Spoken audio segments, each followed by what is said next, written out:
हमारी टीम के लिए जो बैकबोन है शाहीन हर टाइम मैच से पहले एक दिन पहले मेरे से बात करता है। उसने कहा कि भाई इंशाल्लाह हम ये ट्रॉफ़ी जीत के लेके आएंगे। देखिए सबसे पहले तो अल्लाह का शुक्र है कि हम फाइनल में पहुंचे और बड़ी कामयाबी है हमारे लिए, क्योंकि हम जब पहले 2 मैच हारे थे तो मीडिया पे सोशल मीडिया पे काफ़ी लोगों ने पाकिस्तान का वो किया था कि यार वो शायद सेमीफाइनल तक भी ना पहुँचे, लेकिन अल्हम्दुलिल्लाह हमने प्रूव किया कि हमारे जो क्रिकेटर्स है वो टॉप क्लास प्लेयर्स है। और अब देखो जिधर भी टॉप 10 में आते हैं तो हमारे 5-6 बैट्समैन आते हैं या बॉलर्स आते हैं। जैसे कि अब मैं बताऊंगा, जैसे हमारी टीम के लिए जो बैकबोन है शाहीन हर टाइम पहले ओवर में उसको विकेट दिला के ना टीम को बूस्टअप करता है, और पूरी टीम को बल्कि पूरे अवाम पाकिस्तान को ये पता होगा कि शाहीन पहले या 2 ओवर में कुछ ना कुछ करके दिखाएगा।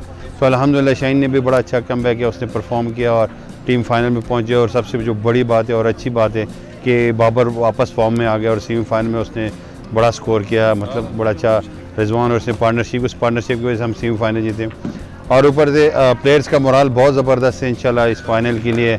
और पूरी टीम पूरी कौम हमको उम्मीद है, हमारी दुआएं उनके साथ है कि इंशाल्लाह हम परफॉर्म करेंगे और ये ट्रॉफी इंशाल्लाह पाकिस्तान लाएंगे। देखिए इंजरी देखो तो पार्ट ऑफ द गेम है तो इंजरी हो जाती है, और उसने माशाल्लाह बड़ा जल्दी रिकवर किया नी इंजरी को। और आपके सामने जिस तरह वो परफॉर्म कर चुका है, अभी मेरा ख्याल से सेकंड पे फिनिश करे विकेट में, अगर फाइनल में वो 2-3 आउट कर दे वो टॉप बॉलर बन जाएगा। तो अल्हम्दुलिल्लाह वो बड़ी अच्छी परफॉर्मेंस दे रहा है। अब देखिए साउथ अफ्रीका के खिलाफ 3 आउट करे, फिर अपना क्वार्टर फाइनल में उसने 4 आउट किए तो टॉप करके बांग्लादेश के खिलाफ 4 आउट किए, अभी सेमीफाइनल में 2 आउट किए। तो ये बड़ी अच्छी अचीवमेंट है और पॉजिटिव देंगे पाकिस्तान टीम के लिए। और अल्हम्दुलिल्लाह आप देखेंगे फाइनल में बड़ी अच्छी परफॉर्मेंस देगा। एज ए एक्सपीरियंस क्रिकेटर और एज ए टेस्ट प्लेयर मैं ये कहना चाहूँगा, as a part of social media आजकल तो मतलब हर किसी के पास है, मतलब हर कोई कमेंट्स कर सकता है, लेकिन बेस्ट चीज़ ये है कि वो प्लेयर वो एक्सेप्ट करे, और वो बड़ा प्लेयर तब बन जाता है कि ये सोशल मीडिया और मीडिया की टॉक को एक्सेप्ट करके और वो पॉजिटिव थिंक पे ले।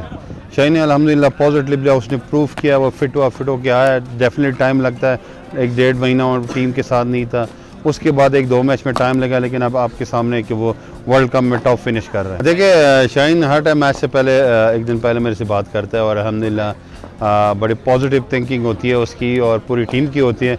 मैं उसे यही मशवरा देता हूँ कि जैसे तुम्हारा नेचुरल है, जो तुम्हारे बेस्ट से बेस्ट है वो याद करके उसको परफॉर्मेंस करें। शाहीन को मैं बातें करता हूँ, सपोज अगर 10 बातें करता हूँ तो 8 बातें वो प्रूव करके दिखाता है। तो अल्हम्दुलिल्लाह उसका मोराल बहुत हाई था, पूरी टीम का मोराल हाई है, और इंशाल्लाह उसने कहा कि भाई इंशाल्लाह हम ये ट्रॉफी जीत के लेके आएंगे। देखिए हम जब सेमीफाइनल जीते ना तो आपने भी खुशी टीवी पे भी देखी होगी, हम सब बहुत खुश थे। हमने सब घर पे मैच देखा पूरी फैमिली के साथ, पूरा एंजॉय किया, बड़ा मज़ा है। और इंशाल्लाह एक मैच दूर है हम इस ट्रॉफी से, और उसी का वेट कर रहे हैं कि इंशाल्लाह अल्लाह ने चाहा तो जिस तरह 92 में हम वर्ल्ड कप जीते 30 साल के बाद, इंशाल्लाह ये पूरी यंग टीम है हमारी, बाबर कैप्टन है, शाहीन है, रिजवान है, सब मतलब ज़बरदस्त कम्बिनेशन बना, और अल्लाह करे ट्रॉफी हम जीत गए और वो दिन बड़ा खुशी का होगा इंशाल्लाह। एग्जैक्टली शाहीन के साथ हमारी यही बात हुई थी कि जब वो सेमीफाइनल में आउट किया और मतलब 2 विकेट ली 24 रन देके, और फिर जब मैच जीता, मैच के बाद जो उसका था देखो रिजवान और बाबर गले में, उन दोनों को उसने उठाया, गोद में उठाया था, वो बड़े ज़बरदस्त था। उसने जब उसकी पिक्चर्स आई हैं और पवेलियन में जो उसका शाउट आउट था, वो कहता है भाई वो जो लम्हा था मैं बिल्कुल भूल नहीं सकते, क्योंकि इतने बड़े वर्ल्ड कप का सेमीफाइनल और बॉटम से टॉप पे जाने के लिए तो शाहीन बहुत खुश था और बहुत इंजॉय कर रहा था। उसके बाद उसको 2 दिन ऑफ मिले, ट्रेनिंग की है उसने, अच्छा दोस्तों के साथ बाहर जाके डिनर शिनर किया, एंजॉय किया, और पूरी उम्मीद है कि इंशाल्लाह ट्रॉफी लेके आएंगे। फाइनल के हवाले से यही बात हुई है हमारी, आज भी बात होगी इंशाल्लाह कि वही मैंने उसको यही बताया कि जो तुम्हारा बेस्ट है वही करो। अगर आपका बॉल स्विंग होता है तो पहले अगर ट्राई करो कि आगे करोगे तो इंशाल्लाह विकेट मिलेगा। अगर स्विंग नहीं होता तो वो अमूमन ऑस्ट्रेलिया में विकेट बाउंसी होती है, तो थोड़ा सा back of the hand shot of length ball करें तो वो ईजी रहता है।